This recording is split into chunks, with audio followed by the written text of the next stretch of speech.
Hello everybody, my name is Timothy and I want to welcome you to the Chinese Civilization channel. Today we are now still living through the Chinese New Year period, and so I'm doing a video on Chinese New Year. Chinese New Year, or in China they call it as the Spring Festival, is one of the largest festivals for the Chinese people, not only in China but all over the world. But one curious thing is that, do you know that the name Chinese New Year and Spring Festival are only used since the 20th century? In other words, before the 20th century, this festivity was not called as Chinese New Year or the Spring Festival. Then what is it called? It has been around since time immemorial. Well, we'll talk about it in this video.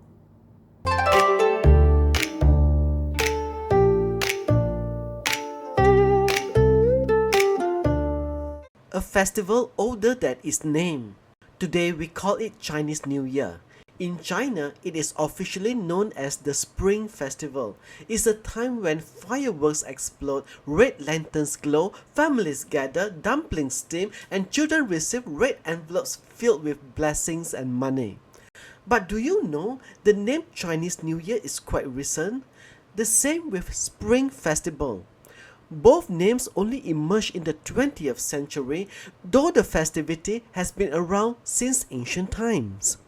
But if it wasn't called Chinese New Year or Spring Festival, then what was it called? The answer takes us back thousands of years, long before modern nation states, long before the Gregorian calendar, long before the word China was used in English. The celebration of the New Year in Chinese civilization is ancient, more than 3 millennia old. Its origin lie not in commerce or tourism, but in agriculture. Early Chinese society was deeply tied to the land. Survival depended on understanding the rhythm of the seasons, planting in spring, harvesting in autumn, storing for winter. The turning of the year was not just symbolic, it meant life. In ancient texts, the first day of the year was often called Yuanre, the first day. Sometimes it was called Sui Shou, the beginning of the year. In other contexts, it was simply Xing Nian, the new year. There was no single fixed popular label that functioned like our modern Chinese New Year. Instead, it was understood as the natural turning of the annual cycle. And importantly, it was not merely a party. It was a sacred threshold, a moment between what had passed and what was yet to come. Rituals were performed to honor heaven, earth, and ancestors. Homes were cleaned not just for hygiene, but for symbolic purification. Debts were settled, conflicts were resolved. The year could not begin properly if the past had not been put in order. So, before it was called Chinese New Year, it was something more elemental. It was simply the turning of time. The monster called Year. One of the most famous folk legends associated with the festival is the story of the monster called Nian, which means year.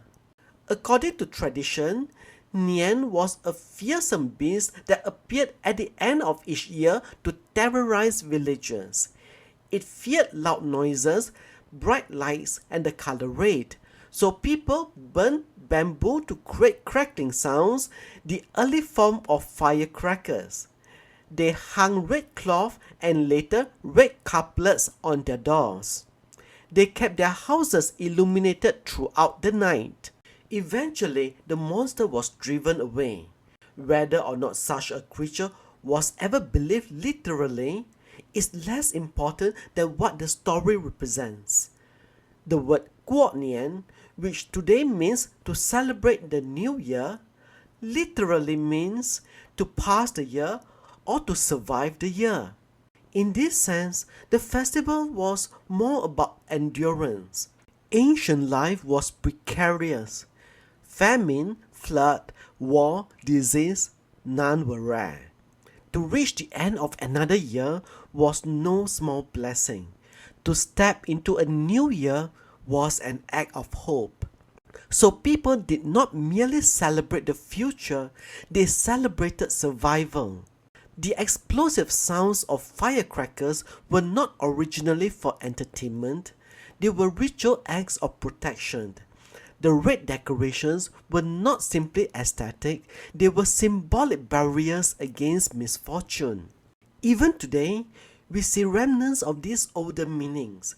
The red color symbolizes good fortune, the loud noise symbolizes the driving away of bad luck. But long before the term Spring Festival was institutionalized, long before modern branding, these practices carried a much deeper psychological and spiritual weight. They were humanity's ways of confronting uncertainty. The year ended, darkness gathered, the unknown approached, and together the community made noise against it. When the calendar changed, for most of Imperial Chinese history, the new year began according to the traditional lunisolar calendar.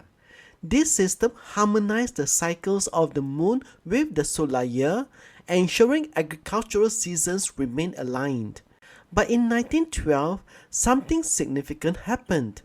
China adopted the Gregorian calendar as part of its modernization reforms. January the 1st was declared the official beginning of the year. This created a naming problem. If January the 1st was the official New Year, what should the traditional lunisolar New Year be called? Historically, the term Yuandan had referred to the first day of the year, meaning the lunisolar New Year. After reform, that term shifted to refer to January 1st instead. So a new label emerged and gradually became standardized. Chunjie, Spring Festival. This name emphasized season rather than calendar. It reframed the celebration as cultural rather than political. It acknowledged its agricultural roots. Interestingly, in English-speaking contexts, the term Chinese New Year became common largely for descriptive convenience. It was simply the New Year as celebrated by Chinese communities. But notice something subtle. The older civilization did not need to qualify the New Year as Chinese. It was simply the New Year. Only in a modern global context where multiple calendar systems coexist does such clarification become necessary. So the name changed not because the festival was new, but because the world around it had changed. The celebration adapted, but its core remained. Families still gathered, ancestors were still remembered, red still adorned doorways. Time moved forward, tradition moved with it. The rituals beneath the surface. To modern observers, the festival often appears festive, commercial, and even extravagant. Travel surges, gifts are exchanged, online shopping peaks. But beneath these visible layers lie rituals that reach far into antiquity. The reunion dinner on Chinese New Year's Eve is not simply a meal. It is an affirmation of kingship continuity. In traditional thought, the family was the foundational unit of society. To gather physically signify harmony. The cleaning of the house before the new year symbolized sweeping away misfortune, yet during the first days of the new year, sweeping was avoided lest good fortune be swept away. Red couplets placed on doors were inscribed with blessings for prosperity, peace, and longevity. Their poetic structure reflects classical literary culture even in domestic space. Offerings to ancestors reaffirm that the living and the departed remain connected. Time in Chinese civilization has never been purely linear.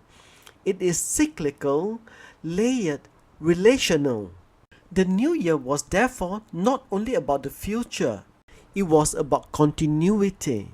In this way, what we now casually call Chinese New Year was historically a civilizational renewal ceremony. Each household reenacted order, each family reaffirmed bonds, Each community synchronized its hopes.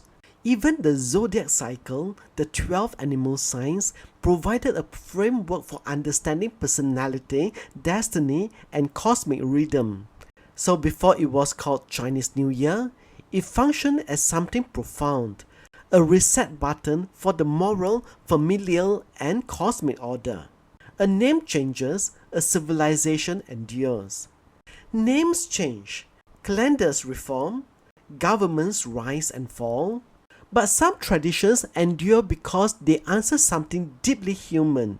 The festival we now call Chinese New Year has survived dynastic transitions, foreign invasions, political revolutions, modernization, globalization, and digital transformation.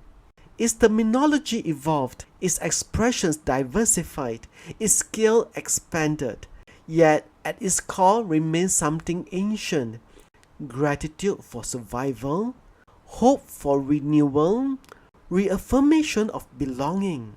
Before it was labeled Spring Festival, before it was translated into English, before it was separated from January the 1st, it was simply the moment when a community paused and said, "We have endured another year. Let us begin again."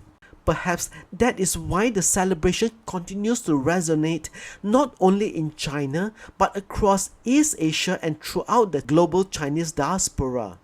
Because every culture at some point needs to mark the passage of time.